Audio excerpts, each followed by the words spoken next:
Greetings, kindred. Wishing you all a happy new moon, solar eclipse. And as you can see, we're here again at timeanddate.com. And this is the map of the eclipse. So as we can see, the solar eclipse covers a smaller area of the globe than a lunar eclipse. So really, it's only going to be like New Zealand that really sees the eclipse in its fullness, and obviously the tip of Australia and this little island down here. I can't remember the name of that. So even though the rest of the world won't see it as such, it will be felt. Eclipses are pretty powerful, and the energy has an undercurrent to it. Let's get into the times actually. So the solar eclipse will begin at 17:29 UTC, will reach its max at 19:41 UTC, and will completely come to an end at 21:53 UTC. Now, UTC is 1 hour behind GMT at the moment until the end of October. So if you can convert the UTC time to your own time zone, then you'll get, or just go to timeanddate.com actually, put in your area and it'll show you the times of it beginning and reaching its max, etc., in your local time zone. So the solar eclipse is more about the external, it's more a masculine energy. So with the lunar eclipse, it's more about the feminine, the dark feminine. It affects us more on an internal level. And with the solar eclipse, it's more about the external. It's really more about global events and how it affects us as a collective. So, in saying that, let's get into the chart wheel.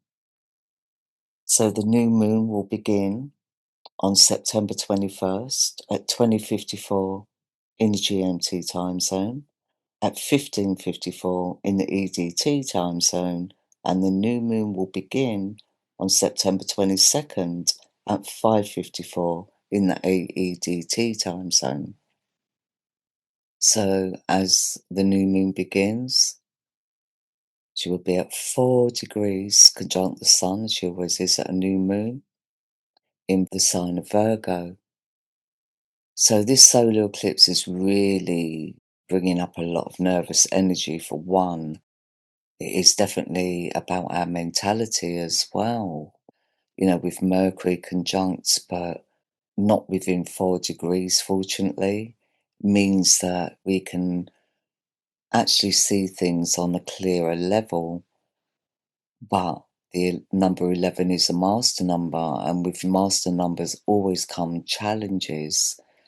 So, because of this opposition with the Sun, Moon, and Mercury, opposition Saturn and Neptune retrogrades, I think it does bring in, a conflicting energy with our mentality, with how we're thinking, with how we're analyzing things. And 4 is a formative number. It represents the sun, but the sun in its formative rather than creative.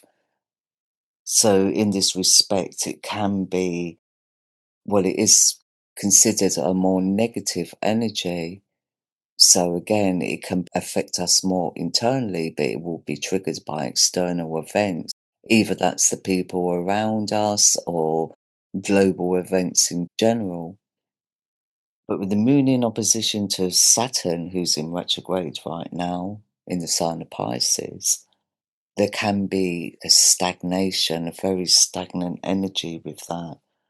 It can also create a little bit of depression or melancholy, but also, this opposition can represent like holding on to unfruitful relationships, whether that's intimate, personal, or even social. It can be very uncomfortable, maybe uncomfortable conversations, or maybe just the energy in general is a little bit out of sync, which creates an uncomfortable situation, or we're feeling uncomfortable. With the moon in opposition to Neptune, this is really all about projection. So if we're not stable emotionally, or even, with our mental faculties, so to speak, then, that can create a lot of emotional confusion. But normally, this emotional confusion again is created by environmental conditioning. So, like this solar eclipse is all about the external triggering eternal conflicts, does revolve around morals, principles, but also with Chiron involved here in this T square, which we'll get into in a minute. Chiron's been quite heavily involved in the eclipses, so it is triggering a lot of old wounds. Chiron is actually 33 degrees in Pisces, and again, that's another master number. So I feel mentally and emotionally there is a lot of struggle with this solar eclipse, either trying to get our head around things or trying to get into that place of acceptance. Because again, the number four, it really is a reality check, but it can also trigger rebellion or chain reactions, oppositions. So I really do feel like with what's going on globally, it is really triggering a lot of mental process and a lot of emotional eruptions as well with that. But we do also have a kite. Now, with this kite, it's our moon and sun in trine to Uranus, and Uranus is in trine to Pluto. Now, this trine between Uranus and Pluto is generational anyway. They're both in retrograde since we're not out of retrograde season yet. But I would say, with this grand trine, which is an earth trine, is triggering like intense emotions, but it's all about regeneration. We are expressing ourselves like with very strong emotions, this solar eclipse. But this generational aspect, this trine here, I mean, it is all about reformation. But with this energy, tolerance is really lacking and sudden changes can come about, especially Uranus and Pluto. Wow. Uranus is abrupt and sudden, and Pluto is actually really heavy, intense, and, can just clear things out. So, this trine is going to be ongoing for quite some time. We are going to see some dramatic changes and dramatic events because, like I said, Uranus and Pluto, they are both very abrupt and very fast paced when they're making change. But we've also got Pluto in conjunction with the goddess Pallas here. So to me, I mean, there's a nice distance between them. So it's not kind of overpowering. But I really do feel that this Pluto Pallas conjunction is creating a lot of research. There's a lot of research going on, a lot of psychological analyzations, and really getting to the root of things. So there is a sense of judgment going on as well around this new moon solar eclipse. And we do have Saturn and Neptune on top of the kite on this side. I mean, we do have Vesta and Juno on the other. But I'm not going to include them for the moment because this is quite a powerful top of the kite aspect. As you can see, it's very strong. And they're both in retrograde as well. Like I said, retrograde season is still in motion right now. So we do have Saturn and Neptune, like I said, opposite. So this can cause a little bit of depression. So maybe the more we're opening up our eyes to things, the more changes that we're seeing that are occurring, all these sudden mental and emotional eruptions that are going on in our world right now that can be quite significant. But I mean, in Virgo, with the solar eclipse taking place in Virgo, it can represent rumblings of like earthquakes, volcanoes going off as well. So we just need to keep a watchful eye out for that. But this Neptune sextile Pluto is another generational aspect, and that's what makes this kite so powerful. And I've noticed like a few aspects involving these generational ones have been pretty intense. And this new moon solar eclipse isn't really going to be any different. But the one thing with Saturn in sextile to Pluto, it's like we can use our power wisely, but like I said, goes hand in hand with this four energy. You know, it's going to take a lot of self discipline and a lot of hard work to hold it down. But we are capable of being more strategic, especially with Pluto in conjunction with Pallas here. The Neptune sextile Pluto generational aspect here, I mean, that is a very karmic energy. It's actually all about world karma, mass destiny, and spiritual advancement. And this has been going on for a little while, over a year now. I think these two came into sextile. So we have seen a lot of awakenings. This is an aspect that is very awakening. And again, you know, with Pallas conjunct Pluto, I just feel that there's an even more greater awareness occurring this new moon solar eclipse.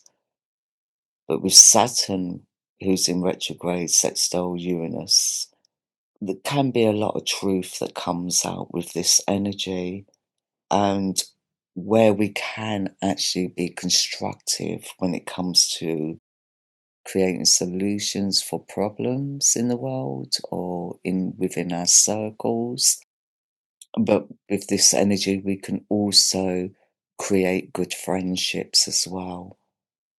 So the good thing with the Pluto sextile Uranus as well is like, you know, this is a really good time for sound baths. So, you know, it can be a little bit of an idealistic energy that comes in, but I think if we can channel that into more our creativity or like our meditations, I mean, this is a powerful time for manifestation. So we really do need to watch out for how we're thinking as well, because our thoughts will become things. You know, that's how powerful this energy is, this solar eclipse. So we just need to, you know, try and be in that positive mindset. And if we find ourselves slipping, like daily affirmations, positive affirmations, sound baths, detoxing, salt baths, you know, anything that can clear the energy, because like the energy in general just feels very uncomfortable. And we've seen that since the lunar eclipse and certain events that have gone on as well. So, you know, it has affected many, many people on a deep personal level, and that needs to be healed. And again, you know, that we do have two T squares. So let's talk about the first T square is this Jupiter Pluto opposition that's been going on for over a week now, I think.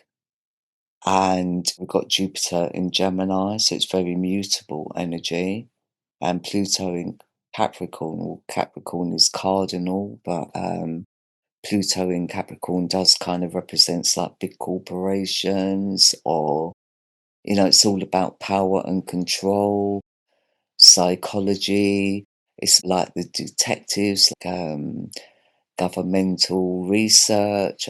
But this T square is aimed towards Chiron, and we have Mars opposite Chiron. So it is going to be a very active energy. So with the Jupiter in opposition Pluto, you know, it's like indoctrination. It can create an autocratic attitude. But with them both in square to Chiron, you know, this is all about our core beliefs, our desires, our growth in our areas of belief, like especially our spiritual beliefs. But it kind of tends to go against the grain of our environmental conditioning. and maybe the pain that's been triggered. But there's a great sense of entitlement with this energy, but also it creates an awakening. So we have to know our limitations, basically. But also, there's this deep struggle with our traumas, it can create like power dynamics, suppressed desires. So there is definitely a need here for confronting our shadow. But this is a very transformative time for many. Over the last 5 years, there's just been so many transformations and awakenings going on in this world. And I just feel this solar eclipse is going to be very triggering. The lunar eclipse was triggering, the solar eclipse will be even more so. And then we have another T square with Uranus in opposition to Juno, who's in Libra, and they're creating this square towards Venus, who's in Leo. So it's like, wow. I mean, with Uranus in opposition to Juno, like this is where we can struggle with trust, which is really triggered by our insecurities. So there's a great need here for personal space with this opposition. It's like, even if we're in a committed relationship or we're thinking about going into a committed relationship or business venture, anything along those lines, it's like we need to question ourselves. Are we really ready for that? Are we really ready? Because if we are doubting our partner, our potential partner, either, intimate, personal, or in a business venture, then we need to sort of step back and look into ourselves a little bit more deeply, or maybe go to someone who can be trusted for advice, or maybe we're just finding it hard to trust anybody right now. Do you know what I mean? That can be a thing as well with this energy. And it could also be like, it's not that it's we lack trust. Maybe there's just like out the blue disruptions that occur. And there's just this restlessness where we haven't really got time on our hands to put in the commitment where it's needed. So we just need to watch out for that as well. Now, the Black Moon Lilith is in Libra right now. She's flitting backwards and forwards between Libra and Virgo. But she is hitting Scorpio as well here and there. Her energy is very backwards and forwards. I mean, at the lunar eclipse, she was actually in Virgo, but at the solar eclipse, she's in Libra, which, really does emit high expectations, not just of others, but of ourselves as well. With this energy, there can be a fear of loneliness. So maybe we can cling on to unfruitful relationships because we don't want to be alone, even though that relationship may not be right for us. So I really do think we need to work on our core strength, our self power, and definitely our confidence if we're feeling that way. Because this square, like I said, it can bring about unexpected disruptions, but it can also bring about things like unrequited love, a lack of self worth. So there's definitely a need here to build higher standards for ourselves without going too far with those standards, raising our expectations too high, being more realistic with them. Because this Moon, Saturn, Neptune opposition is really a reality check. With the Black Moon in opposition to Uranus, it really can bring about dramatic change, but not all change is needed. Sometimes it just needs tweaking rather than a complete do over. So we need to be careful of how far we are taking things this new moon solar eclipse, and get a grip on reality if we can. And if we can't do that, then we need to retreat. And like I said, do sound baths, meditations, positive daily affirmations. I think solar eclipses and lunar eclipses really are all about building positive intentions. And yeah, I think I'm going to leave it there. And as always, I'm sending you peace and much love. Take care.